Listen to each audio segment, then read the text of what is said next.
Hi there, my name is Sandra and you're watching The Schwowin's Nest. Welcome to my fall series. I found this cute wooden birdhouse at the thrift store for $1 and I decided to paint it honey brown, which is my favorite fall color. It's sort of a really muted orange color and I really think it's great for farmhouse decor. I'm going to give this just one coat. Using a glue stick, I'm going to apply this scrapbook paper to the roof. I think it just needed a little bit more pizzazz, and I thought this scrapbook paper had some really nice muted colors for fall. I used a rotary tool to cut a V shape into one of the little birch logs that you can get in a pack from the Dollar Tree, and that is going to be glued right on top of the house, so it looks like a little pumpkin stem. Once the glue is dry, I'm just taking some rough grit sandpaper. I think this is an 80 grit, and just going around the edges to scuff it up and make it look more rustic. I wanted the birdhouse to kind of almost look like a little fairy garden house. So I'm taking just this wood branch that I got from my backyard and I cut it about 5 inches, maybe 4 inches. And now I'm just going to hot glue it onto this wood coaster. Now I know that coaster has a hole in it, but once I'm done, you won't see anything.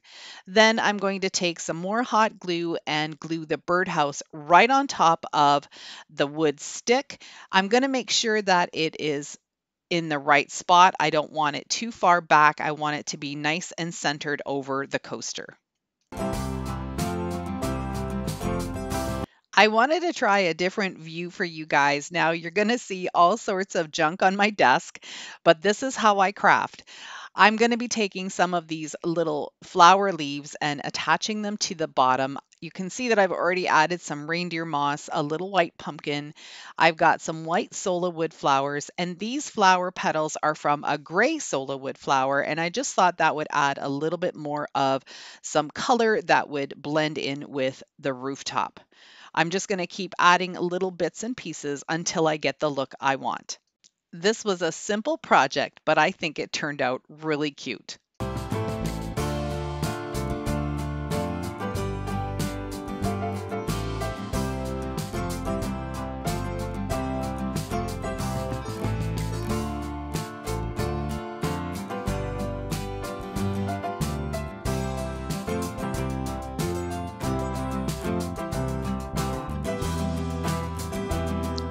So this video is all about using the things that I have in my stash, repurposing some of my decor from last year that I didn't sell and I no longer want. And of course, every year I try to do something a little bit new and different. So for this pumpkin, I am painting it with Fusion Mineral Paint. This has become my new best friend. I love this paint.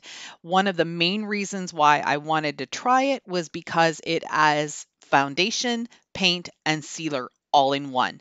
So I'm definitely going to be using this for some of my furniture projects that I'll have coming up at the end of September and throughout October, but I wanted to try it out on these little projects too, and I am really satisfied and really happy with the wonderful coverage that these paints give. I've got Picket fence, which is their white. I've got coal black. I've got a green color, which is called Park Bench. And then I've also got some samples. And this little brush that I'm using is a Fusion Mineral Paint brush, and it is amazing.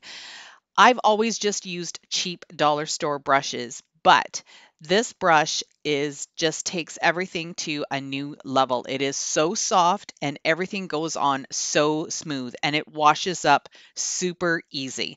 So if you're looking for some really good products that you want to use for either your own decor or for maybe making over some furniture, I would definitely recommend this Fusion Mineral Paint. I get my Fusion Mineral Paint and all of the accessories that I need from Barb and Melinda, who have a store called Tinkered Decor and More. They have over 30 artists in their store and they showcase a lot of local talent. They are on Front Street in Belleville, Ontario, Canada. So if you're ever up around that way and you need some product or you want to check out what they have in their store, please feel free to stop in and tell them that I sent you. I'll have their Facebook page linked down in my description box so you can see all of the wonderful things that they have posted in their store, and you can contact Barb and Melinda anytime if you have any questions. I will also have a link to the Fusion line down in my description box. This link will be an affiliate link, which means that every time you purchase something using that link, Barb and Melinda will get a small percentage of the sale. That's going to help them grow their business a little bit more. So I would really appreciate it if you want to purchase some of the Fusion products to use that link now and for the future and help support the growth of their small business. Check out all of these gorgeous colors. They're just so beautiful. I have this one called Park Bench. I think I'm going to be using this throughout the Christmas season because it's absolutely gorgeous. And I'll probably be using one of the other greens to paint my cupboards at our cottage. Okay, let's get back to crafting. What I'm doing with these is I did some of the coal black in another stripe going horizontally over the white. And then I realized you didn't do the buffalo check right. So instead of just having to start all over again, I'm just taking a dry brush with some of the coal black paint and I'm just going over the white spaces where I need it to look like buffalo plaid. So then I'm going to take the tape off and then go over the other areas that I need it to look like buffalo plaid, and I'm going to do the same thing.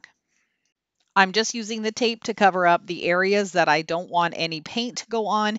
And this time I'll be using the white dry brushing on the black squares. And it's not 100% perfect of the buffalo check, but I think it turned out pretty good anyway.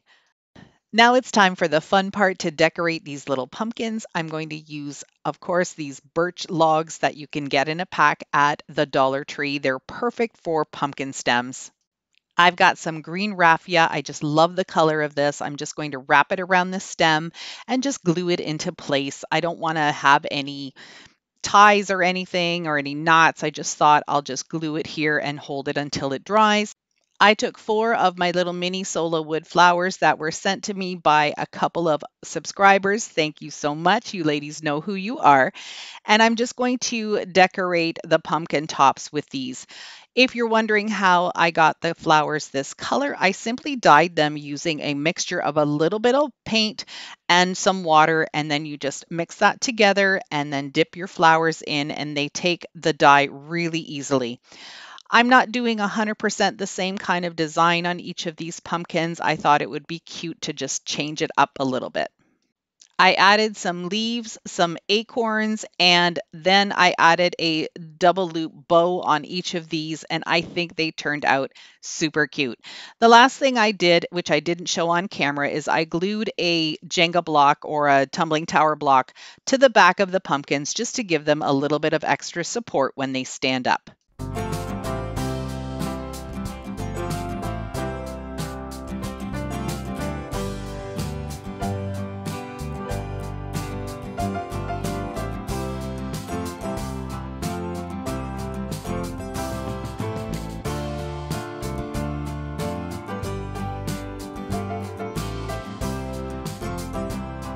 For this project, I'm upcycling this dollar store pumpkin. These are these really big fat orange ones that they have that are styrofoam. It was already painted gray last year.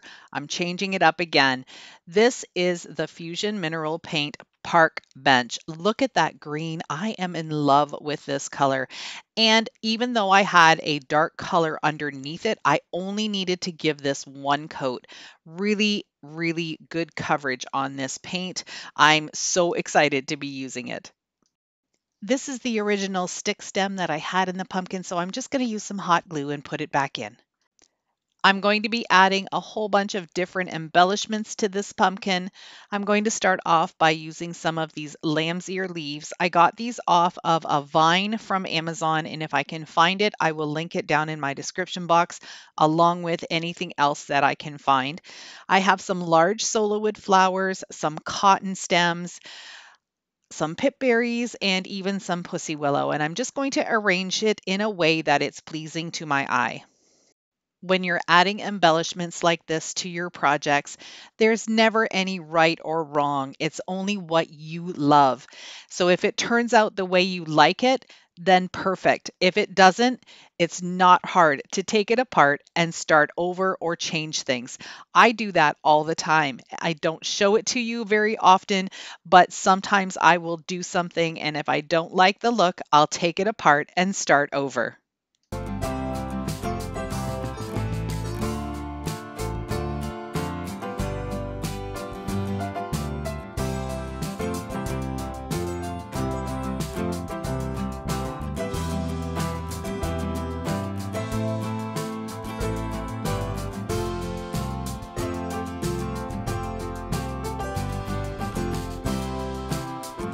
So using a little bit more of my stash items, these shapes came in a package from the Dollar Tree, and they had a square or a rectangle that you can see there. They had a heart, and then they had a circle, which you can also see on the left top corner. I don't use hearts in a lot of my decor. I don't do anything for Valentine's Day, so I thought these might make cute little pumpkins. Now, I did show you this rotary tool that I got from Hoto. I don't believe that this one is available yet, but I would highly recommend getting a rotary tool if you're doing any type of cutting in these small little craftings. I love this tool. I think it's amazing, and I'm really disappointed with myself that I didn't get a rotary tool a lot earlier than now. But look at, I've got a cute little pumpkin shape. I'm going to use this rotary tool as well to just cut through this dowel.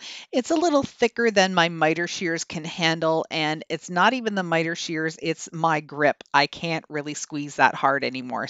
A few years ago, I made a little pumpkin like this using some of the Dollar Tree pumpkin signs, and I cut them in half and then glued them to a center post. So that's what I'm going to do here as well. I took the hearts outside and I used my miter box and my hacksaw just to cut them in half. So now I'm going to be able to just hot glue them all the way around this post or dowel or stem, whatever you want to call it, and create a really sweet three-dimensional mini pumpkin. I'm going to paint this pumpkin with the honey brown paint, and then I'm going to use just a little bit of a dark charcoal for the stem. I'm going to go ahead and just give a little bit of a rustic look by dry brushing just the edges of this pumpkin, and it turned out so cute. I really wish I had more different sized hearts that I could do this with, but I will be on the lookout the next time I hit up the Dollar Tree for some of their heart shapes, and maybe at Valentine's next year I'll be able to stock up and do this again next year.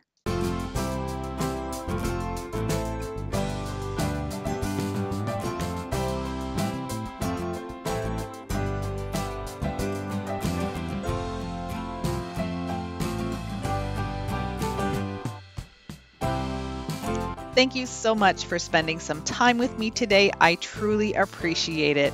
If you like this video, please give me a thumbs up. That gets me noticed a little bit more on YouTube and helps my channel grow. Don't forget to hit that subscribe button if you haven't already, and the notification bell so you don't miss out on anything else I have to share. Bye for now.